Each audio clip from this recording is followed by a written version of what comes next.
esta segunda parte del curso vamos a tratar el tema del procedimiento de cobranza coactiva, que era el segundo punto que dije que íbamos a abordar. Y vamos a ver de una manera general cómo es que se lleva a cabo el procedimiento, aspectos importantes referidos al mismo. Y vamos a terminar también señalando jurisprudencia del Tribunal Fiscal al respecto. El Código Tributario en el artículo 115 nos señala qué cosa es lo que debe entenderse por deuda exigible en un procedimiento de cobranza coactiva. Tanto los valores, en este caso las resoluciones de determinación como las resoluciones de multa, van a ser exigibles coactivamente, incluyendo también la resolución de pérdida de fraccionamiento, si es que han sido notificadas por la administración, obviamente respetando los requisitos que hemos señalado en el punto 1 del artículo 104 del Código Tributario, y estas no hayan sido reclamadas en el plazo de ley. En el caso de la pérdida de fraccionamiento, se mantiene la condición de deuda exigible coactivamente si es que es efectuada la reclamación dentro del plazo, pero no se continúa con el pago de las cuotas del fraccionamiento. Entonces vamos a ver que en el caso de los valores denominados RDs o ROMs, resoluciones de determinación o multa, basta con que hayan sido impugnados fuera del plazo para que sean exigibles coactivamente. Obviamente si son impugnados dentro del plazo, como es una determinación efectuada por la administración en un procedimiento de fiscalización, entonces el contribuyente tiene derecho a poder ejercer su defensa, con lo cual no podría reputarse exigible coactivamente hasta que no se haya resuelto en la vía administrativa correspondiente.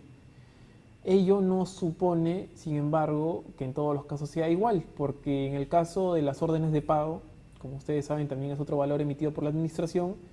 estos provienen por parte de la autoliquidación del deudor tributario, es decir, es el propio contribuyente quien en su declaración dice yo debo tanto, y por lo tanto al ser autoliquidada la deuda, el contribuyente después podría decir no lo pago porque no quiero. Si yo mismo como contribuyente he determinado esa deuda, por lo tanto se entiende que las órdenes de pago basta con que sean notificadas conforme a ley para que sean exigibles coactivamente, ¿no es cierto? Ahora, también puede ser el caso que tratándose de RDs o RMs, si han sido reclamadas fuera del plazo de ley, en el primer caso es que no son reclamadas, que son reclamadas fuera del plazo de ley, y no se acredita la presentación de la carta fianza para garantizar el pago de la deuda, también va a convertir esa deuda contenida en los valores, en las RMs o en las RDs, como deuda exigible coactivamente. Las resoluciones no apeladas en el plazo de ley o fuera del plazo, siempre que no cumplan con presentar carta fianza, o aquellas establecidas por resolución del Tribunal Fiscal debidamente notificada y puesta en conocimiento del contribuyente, también serán deudas exigibles coactivamente. Por último, las costas y los gastos en que la Administración Tributaria hubiera incurrido en el procedimiento de cobranza coactiva y la aplicación de sanciones no pecuniarias. El artículo 117 del Código Tributario nos señala respecto del inicio del procedimiento de la cobranza coactiva lo siguiente. En un procedimiento de cobranza coactiva, con la notificación de la REC que contiene un mandato de pago, dentro del plazo de 7 días hábiles bajo procedimiento de dictarse las medidas cautelares o de iniciarse la ejecución forzada de las mismas, en el caso de estos días se hubieran dictado, se va a dar inicio al procedimiento de cobranza coactiva. Pero ojo, no solamente con la notificación de la REC, sino que además, previo a la notificación de la REC o a la emisión de la REC, y al transcurso de estos 7 días para que surte efecto ya la medida cautelar que pueda tratarse al respecto, el valor que está sustentando la emisión de esta REC debe haber sido válidamente notificado conforme a las reglas del 104 que hemos visto. Y vamos a ver jurisprudencia de observancia respecto a procedimientos de cobranza coactiva en los cuales no hay una deuda exigible coactivamente si es que el valor no ha sido previamente notificado y válidamente puesto en conocimiento del contribuyente, incluso aún cuando la REC haya sido válidamente notificada y se hayan cumplido con el plazo de los 7 días para poder hacerla exigible, para poder adoptar las medidas cautelares. ¿Cuáles son los requisitos de esa REC? Debe contener los datos del deudor tributario, el número del valor puesto en cobranza que está sustentando la deuda, el monto de tributo o multa y el periodo al que corresponde. Ahora bien, el deudor tributario puede decidir por pagar o no pagar, ante lo cual, si es que paga, bueno, pues se concluirá el procedimiento de cobranza coactiva. Incluso Puede ser el caso que se pida la suspensión de la cobranza hasta que no se haya acreditado que la deuda es exigible coactivamente, y eso lo puede ordenar el Tribunal Fiscal. Existen varios tipos de medidas cautelares. Tenemos la medida cautelar en forma de intervención, en forma de depósito, en forma de inscripción, y la más conocida me parece que es el embargo en forma de retención. Cuando la administración cursa estas comunicaciones a las entidades bancarias para que retengan las cuentas del deudor tributario y se inmovilicen los movimientos de dinero, ¿no? Estaría restringiendo ahí la libre circulación del dinero que el contribuyente pueda tener en el sistema bancario. Y esto generalmente, al ser parte del procedimiento de cobranza coactiva, se suelen celebrar convenios entre la administración tributaria y las entidades del banco, las entidades del sistema financiero, para poder de alguna u otra manera coadyuvar como terceros colaboradores a la administración en el mejor desenvolvimiento de sus facultades, en este caso de la facultad de recaudación. Me he permitido también señalar algo que se dice mucho en los libros, en la doctrina, en la teoría, conceptualmente. Dice: el término coactivo encierra las ideas de fuerza, imposición, exigibilidad o coercitividad. El procedimiento coactivo es el conjunto de actos de coerción que las distintas entidades de la administración tributaria o la administración pública llevan a cabo para realizar el cobro o la ejecución forzosa de las obligaciones de derecho público. Es un procedimiento inmediato bajo amenaza de embargo y remate de bienes. No es un juicio porque la autoridad que lo desarrolla no es un juez, sino un ejecutor. Su intervención no es jurisdiccional, sino administrativa. Administra justicia. Es una facultad propia y exclusiva del Estado. Solo puede iniciarla con el objeto de recuperar sus bienes o recabar sus rentas impagas. Más o menos la razón de ser de los procedimientos de cobranza coactiva, o el TEBER, el hecho de que sea coercitivo, coactivo, sin recurrir previamente a la vía judicial, es porque precisamente no se puede al Estado tener a la espera para poder hacer el correcto cobro de los tributos, de recurrir previamente a la vía judicial para poder hacerlo exigible, ¿no? Entonces hay una instancia, hay normas que se regulan dentro de este tipo de procedimientos para poder hacer un cobro más inmediato por parte de la administración. Justamente el fundamento que se señala en este slide es el que yo les estaba comentando ahorita. ¿Por qué el Estado cuenta con este procedimiento exclusivo de carácter especial? Bueno, pues se coincide en afirmar que el fundamento del procedimiento de cobranza coactiva radica en el principio de autotutela, en virtud del cual los diferentes organismos del Estado tienen la facultad de ejecutar por sí mismos sus actos administrativos válidos sin que tengan que recurrir a la vía judicial correspondiente. Ahora, para el inicio del procedimiento de cobranza coactiva es necesario que se haya emitido por la administración tributaria el título que contiene la deuda exigible, que es lo que les había dicho. O sea, un procedimiento de cobranza coactiva no va a poder ser bien iniciado si es que los valores que contienen la deuda que ha originado la emisión de esta REC, esta resolución de ejecución coactiva, hayan sido primero válidamente notificados conforme a las reglas señaladas en el artículo 104 del Código Tributario que hemos visto. Luego, si es que se ha verificado que el valor ha sido bien notificado, podemos pasar ya a un segundo plano donde tenemos que verificar la notificación de la REC. Y es que ya hay diversa jurisprudencia, primero señalada por el Tribunal Constitucional y luego recogida por los tribunales administrativos, en este caso el Tribunal Fiscal, que señalan que la REC no puede ser notificada conjuntamente con la orden de pago.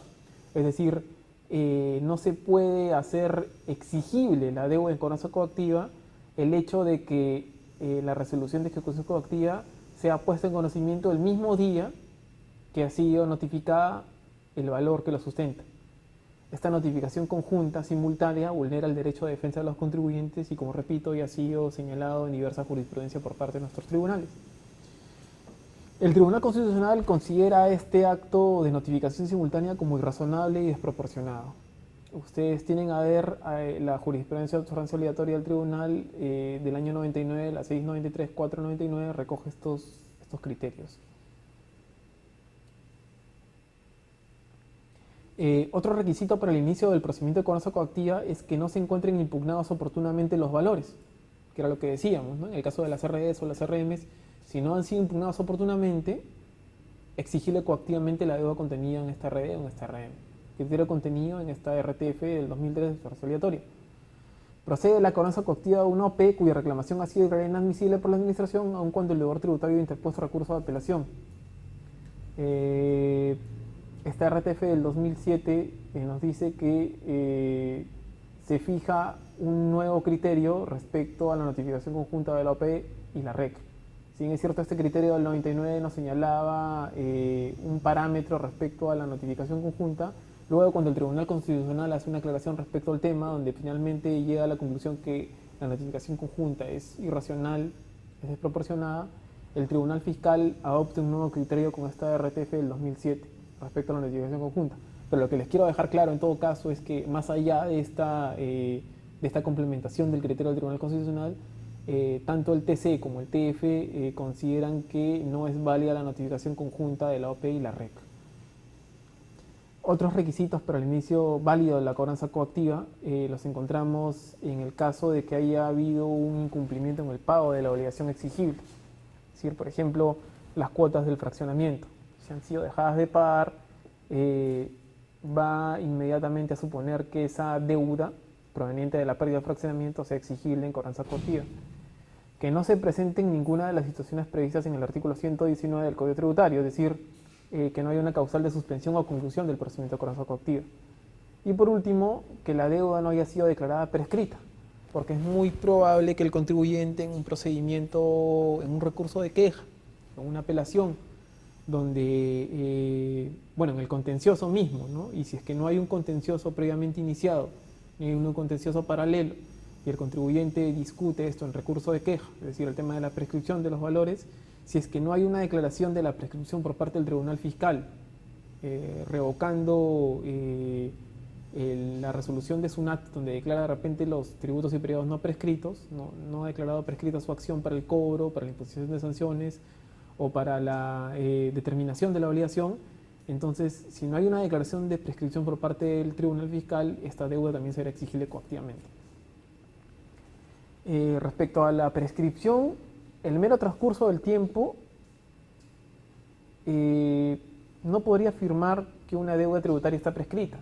porque en el camino pueden haber actos interruptorios o suspensorios de la prescripción, y eso lo vamos a ver con detenimiento en nuestra exposición presencial cuando traigamos casos a la mesa, los cuales muchas veces incluso hay criterios disímiles en el mismo Tribunal Fiscal respecto a que si es que determinado acto constituye o no un acto interruptorio. Pero son criterios, en todo caso, va a depender de repente de la suerte del contribuyente o de la administración, si es que cae en una sala donde de repente le sería más favorable, ¿no? Por ejemplo, el tema del acogimiento al fraccionamiento, hay algunas salas que consideran de que es un acto que interrumpe la prescripción. Otras salas no, son temas ya que se manejan de acuerdo a al criterio de los vocales del Tribunal Fiscal. La administración puede declarar de oficio la prescripción o más bien debe seguirse un trámite a la solicitud del interesado. No, pues la administración no puede declarar la prescripción de oficio, siempre tiene que ser, digamos, en cualquier estadio del procedimiento contencioso o no contencioso, solicitada por el contribuyente, ¿correcto? Y es más, si el contribuyente paga las cuotas de una deuda prescrita, paga la deuda prescrita, ese pago se va a reputar como válido, lo cual desde mi punto de vista no supone una renuncia a la prescripción, sino que simplemente ese pago se reputa como válido, a pesar que ya ha prescrito la acción para poder determinar deuda, para poder ejercer la cobranza o para poder imponer sanción. Dentro de un procedimiento de cobranza coactiva, el ejecutor coactivo debe de oficio declarar concluido el procedimiento. No habíamos señalado de que tiene que ser a pedido de parte, ¿no? Ya hemos dicho también que el pago voluntario de la evaluación prescrita no da derecho a solicitar la devolución de lo pagado porque se reputa válido y en todo caso ello conlleva a suponer que es una renuncia a la prescripción ya ganada. Digamos, la prescripción como institución desde el derecho civil supone un castigo al acreedor por la inacción a su derecho de cobro, ¿correcto? Y es por ese transcurso de tiempo donde no ha ejercido ningún acto que suponga la exigibilidad de la deuda a la que tiene derecho como acreedor, el contribuyente, en este caso, en el procedimiento tributario, va a poder exigir la no cobranza porque es un castigo al acreedor por su inacción, ¿no? Ojo, la prescripción no es un medio de extinción de la obligación tributaria. Los medios de extinción de la obligación tributaria son contenidos en el artículo 27 del Código Tributario, el pago, la condonación, la consolidación, etc.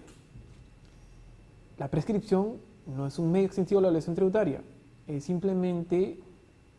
la pérdida de la acción de la administración para poder determinar obligaciones, para poder exigir el cobro o para poder imponer sanciones. ¿Correcto? Los tipos de embargos ya los hemos visto: intervención, depósito, secuestro, retención e inscripción. Vamos a desarrollarlos el día de la sesión presencial con jurisprudencia el Tribunal Fiscal que vamos a comentar. Los bienes inembargables son los siguientes: los constituidos en patrimonio familiar, prendas de estricto uso personal, vehículos, máquinas, utensilios y herramientas indispensables para el ejercicio directo de la profesión o oficio, las insignias condecorativas de los uniformes y las armas de los funcionarios y los miembros de las Fuerzas Armadas y Policía Nacional del Perú, remuneraciones y pensiones que no excedan de las 5 unidades de referencia procesal, las pensiones alimentarias, los bienes muebles de los templos religiosos y los sepulcros son bienes que serían inembargables en un procedimiento de cobranza coactiva. Respecto a la suspensión del procedimiento de cobranza coactiva en estricto, esta suspensión significa dejar las cosas como están para volver a iniciarlas después de un lapso, y significa interrumpir un acto y aplazarlo. Por ejemplo, una medida cautelar dentro de un proceso de amparo lo va a suspender cuando la ley así lo disponga. Por ejemplo, si es que yo me acojo a un fraccionamiento y ya ha habido un pronunciamiento por parte de la administración respecto a esa solicitud, fracciono mi deuda, bueno, pues debe haber una suspensión del procedimiento de cobranza coactiva. O tratándose de órdenes de pago cuando medien circunstancias que evidencien que la cobranza podría venir improcedente. Esto generalmente es bastante señalado por los contribuyentes en los procedimientos de cobranza coactiva para poder señalar que la deuda no es exigible, pero ello tendrá que ser previamente verificado por la administración y por el Tribunal Fiscal de ser el caso. La conclusión del procedimiento de cobranza coactiva se da, contrario censo a lo que hemos señalado anteriormente respecto al inicio, si es que se ha reclamado oportunamente la RD o la RM, o si es que se ha apelado a la resolución que declaró infundado el recurso de reclamación contra estos valores. Que la REC haya incurrido de repente en una causal de nulidad, que la deuda haya quedado extinguida por alguno de los medios contenidos en el artículo 27 que hemos señalado, que se hubiera declarado la prescripción por parte de la administración, que la acción se hacía contra persona distinta al obligado, o que existe una resolución concediendo un aplazamiento, un fraccionamiento. Bueno, pues en estos casos, bien el contribuyente, ante la ocurrencia de cualquiera de ellos, podría pedir al Tribunal Fiscal ordenar la conclusión del procedimiento de cobranza coactiva, con lo cual la administración deberá no solamente señalar de repente en respuesta a un proveído que ya la concluyó, sino que además deberá adjuntar la documentación que acredite que efectivamente hay una conclusión del procedimiento de cobranza coactiva con la resolución coactiva que tenga bien emitir y notificar al contribuyente, dicho sea de paso. Bueno, en esta última parte del segundo punto vamos a comentar brevemente una jurisprudencia del Tribunal Fiscal referida a la materia, al procedimiento de cobranza coactiva.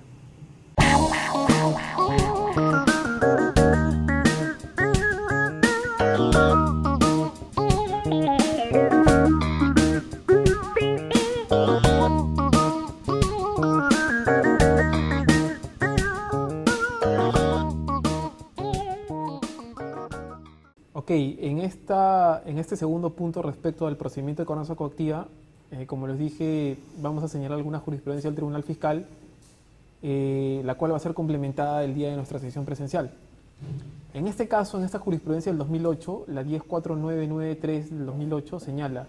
corresponde que el Tribunal Fiscal ordene la devolución de los bienes embargados cuando se determine que el procedimiento de cobranza coactiva es indebido y se declare fundada la queja.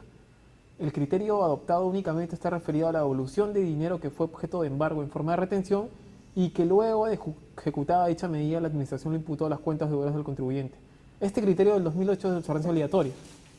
y señala que en caso haya un embargo en forma de retención y se declare fundada la queja por determinar el Tribunal Fiscal que el procedimiento de cobranza coactivo es indebido, se debe ordenar a la administración a que proceda a la devolución del dinero que fue objeto de embargo, ¿correcto? Y esta jurisprudencia va de la mano con otra que vamos a ver más adelante, donde además de lo ya dicho aquí, el Tribunal Fiscal le pone un plazo a la administración para que cumpla con lo ordenado, es decir, con la devolución del dinero debidamente embargado en un procedimiento de cobranza coactiva iniciado indebidamente. Ahora, esta resolución del 2008, la 9151, 1 del 2008 dice: la administración tributaria se encuentra facultada a registrar en las centrales de riesgo la deuda tributaria exigible coactivamente, no obstante que aún no se haya iniciado el procedimiento de cobranza coactiva o haya sido suspendido, dejado sin efecto por razones distintas a la no exigibilidad de la deuda en cobranza. Con lo cual, si es que un contribuyente alega el hecho de que haya sido registrado en estas centrales de riesgo, aun cuando la deuda no sea declarada deuda exigible, no sería, digamos, un argumento que podría señalar un contribuyente, ¿no? Porque hay una jurisprudencia de observancia que señala de que la administración tributaria sí se encuentra facultada a registrar estas deudas en las centrales de riesgo, independientemente de que la deuda sea exigible o no sea exigible. Ahora, esta jurisprudencia del 2009 nos señala que el Tribunal Fiscal debe fijar un plazo para ordenar la devolución del dinero, y conjuntamente con la jurisprudencia que señalé al comienzo, dos filminas anteriores, acá la administración fija este plazo de 10 días hábiles para la devolución del dinero indebidamente embargado en un procedimiento de cobranza coactiva iniciado indebidamente. Dice: cuando el Tribunal Fiscal ordena la devolución del dinero embargado en forma de retención e imputado a las cuentas deudoras del contribuyente, en los casos en que declare fundada la queja, al haberse determinado que el procedimiento de cobranza coactiva es indebido, la administración debe expedir la resolución correspondiente en el procedimiento de cobranza coactiva y poner a disposición del quejoso el monto indebidamente embargado, así como los intereses aplicables, en un plazo de 10 días hábiles de conformidad con lo dispuesto en el artículo 156 del Código Tributario. Y como ustedes saben, el artículo 56 del Código Tributario nos habla acerca de las resoluciones de cumplimiento, que las resoluciones del Tribunal Fiscal deben ser cumplidas por los funcionarios de la Administración Tributaria bajo responsabilidad. En caso que se requiera expedir resolución de cumplimiento o emitir informe, se cumplirá con el trámite en el plazo máximo de 90 días hábiles de notificado del expediente del deudor tributario, debiendo iniciarse la tramitación de la resolución de cumplimiento dentro de los 15 primeros días hábiles. Entonces, incluso podemos ver que con esta jurisprudencia, incluso se puede oficiar al procurador público de los registros, al procurador público del Poder Judicial, para que inicie las acciones judiciales pertinentes en caso el funcionario de la administración haya omitido dar cumplimiento a la devolución del dinero indebidamente embargado en el plazo de los 10 días hábiles. Ahora, en la sesión presencial les voy a comentar otra jurisprudencia que ha sacado el TC recientemente, hace pocos días, donde señala un criterio vinculante que deben respetar los ejecutores coactivos cuando traen este tipo de medidas cautelares. Por ejemplo, si es que existe una medida cautelar trabada por un ejecutor coactivo por una deuda que tengo yo, digamos, de 10.000 soles, es muy común que este ejecutor coactivo en la práctica oficie a todas las entidades bancarias el embargo para que se efectúe el embargo en forma de retención a las cuentas bancarias por el mismo monto a todas, al Banco Continental, al Banco de Crédito, al Banco Ripley, a 10 entidades bancarias. Y todas, en ese momento, cuando reciban el correo del ejecutor coactivo, van a capturar y van a retener las cuentas del deudor por ese monto. Si yo, como deudor tributario, de repente en el banco tuve 50.000 soles en ese momento, van a haber 5 entidades bancarias que me van a retener el monto de 10.000 soles, con lo cual me voy a ver perjudicado porque se van a ver inmovilizadas mis cuentas. Bueno, pues, a partir de esta jurisprudencia vinculante del TC, va a haber una responsabilidad por parte del propio ejecutor coactivo para que responda incluso con su propio patrimonio. Vamos a revisar esta jurisprudencia el día de la sesión presencial, pero se los doy como adelanto para que veamos cuál es el camino que han estado haciendo los tribunales respecto a la responsabilidad en la que incurren los funcionarios cuando hacen este tipo de medidas, y a veces son desproporcionadas y no miden cuál puede ser la consecuencia de sus actos. En este caso, esta jurisprudencia del 2010 nos señala que también es de observancia obligatoria que la presentación de una demanda de revisión judicial ante un juez o ante una sala no competente suspende automáticamente la tramitación del procedimiento de ejecución coactiva y por consiguiente corresponde levantar las medidas cautelares que se hubieran trabado. Y en tal caso el Tribunal Fiscal debe inhibirse de su conocimiento. Bueno, pues porque ya hay un procedimiento judicial en trámite, ¿no? Esta jurisprudencia, si bien es cierto no es de observancia obligatoria, es emitida por la Sala de Quejas, por la reciente creada Sala de Quejas del 2013, que recoge criterios ya reiterados, señalados por el Tribunal Fiscal, y nos dice que en vía de queja de acuerdo a lo que dice una jurisprudencia obligatoria, para que el tribunal fiscal se pronuncie sobre la validez de la notificación de los valores o resoluciones emitidas por la administración, es competente para hacerlo. Y que conforme con las normas glosadas y con este criterio reiterado del tribunal, porque ya es obligatoria, la administración tributaria, a efecto de iniciar la cobranza coactiva de una deuda, debe previamente emitir y notificar debidamente los valores o resoluciones que contengan dicha deuda, los que podrán ser impugnados por el contribuyente y solo en caso de cumplir con los requisitos establecidos en las normas antes citadas, podrán considerarse deuda exigible de cobranza coactiva. Esto tiene que ver mucho con lo que hemos señalado anteriormente, es decir, para que una deuda sea considerada exigible, o sea, para que la REC que contiene la deuda, que contiene los valores, sea reputada exigible, previamente la administración tendría que haber acreditado que me ha notificado correctamente los valores que contienen dicha deuda. Es decir, si la REC señala 10 valores puestos en cobranza coactiva que me dan inicio al procedimiento coactivo respecto a esas deudas, previamente el tribunal fiscal en un recurso de queja o previamente la administración, si es que el contribuyente ha impugnado estos valores, tendrá que verificar si es que los valores han sido debidamente notificados. Por lo tanto, si es que no han sido válidamente notificados los valores, no podría haber una deuda exigible coactivamente, ni tampoco un inicio válido del procedimiento de cobranza coactiva. Bien, eso ha sido todo respecto al punto número 2. Veamos ahora el punto referido al procedimiento contencioso tributario.